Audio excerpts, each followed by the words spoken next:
Thinking about starting a raised bed garden? Then stick around because here are the top 10 beginner raised bed gardening mistakes to avoid that I learned while turning this into this. Come on, let's go.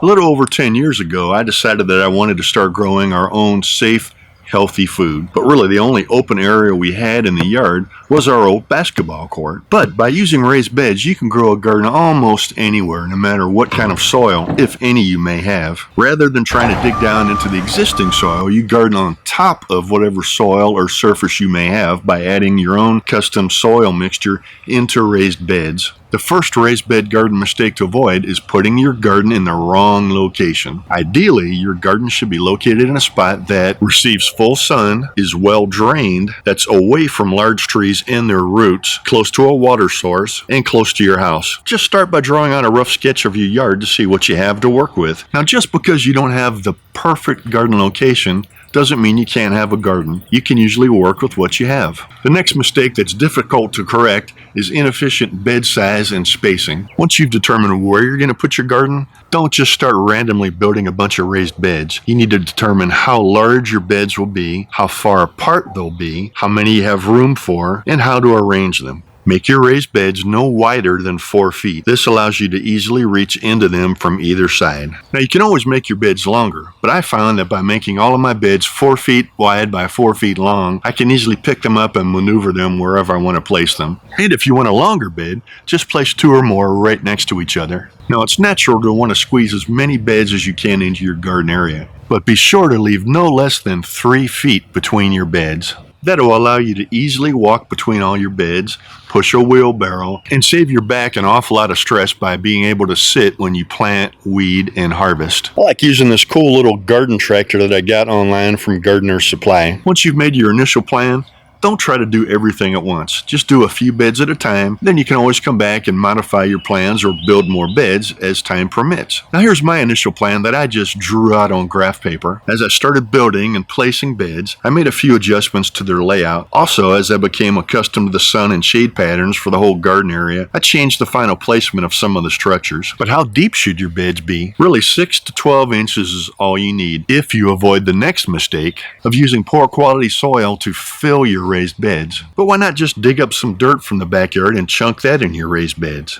Well, soil is the primary source of water and nutrients for plants. It should be lightweight and friable or crumbly, which promotes seedling emergence, root penetration, and air infiltration. It should hold moisture, yet drain well. Think of a damp sponge. It should contain all the essential plant nutrients, keep those nutrients from washing away, and have a neutral soil pH level to make those stored nutrients readily available to the plants. The next mistake, which may be a little surprising, is not using landscape fabric underneath of your raised beds. Placing landscape fabric under your raised beds will keep insects out and help keep weeds and roots from competing with your vegetables for water and nutrients. I hate to admit it, but when I was building the last of my raised beds, I ran out of landscape fabric and just skipped that step. And here's what happened.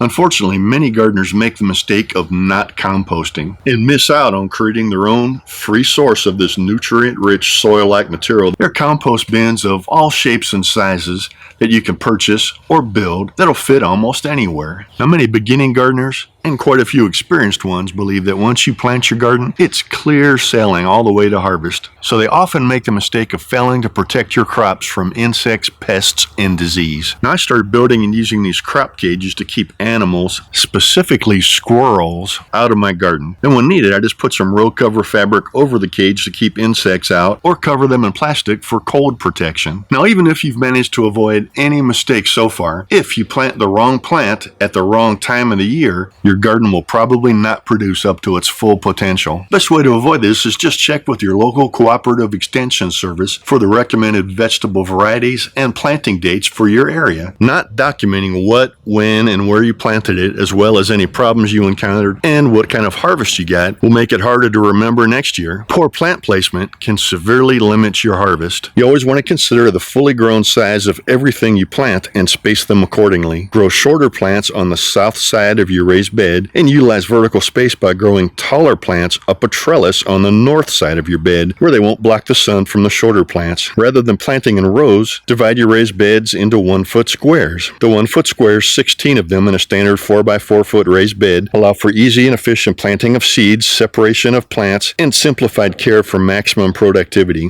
When you think about it, each square foot is essentially a mini garden that you can plant and replant throughout the season. Grids and the mini gardens they create encourage a natural crop rotation as you replant each square after harvesting. For example, you can begin in the spring with root vegetables like carrots or beets, followed by a fruiting crop such as tomatoes, and end with a fall or wintertime leafy green like spinach or broccoli. But after 10 years of gardening in raised beds, by far the biggest mistake I see people make is failing to use the square foot gardening method. Invented by Mel Bartholomew, the square foot gardening method helps you grow more of your own food in less space. It really does make gardening fun, simple, efficient, and easy to understand. If you're going to go to all the trouble of building raised beds to garden in, do it the right way with square foot gardening.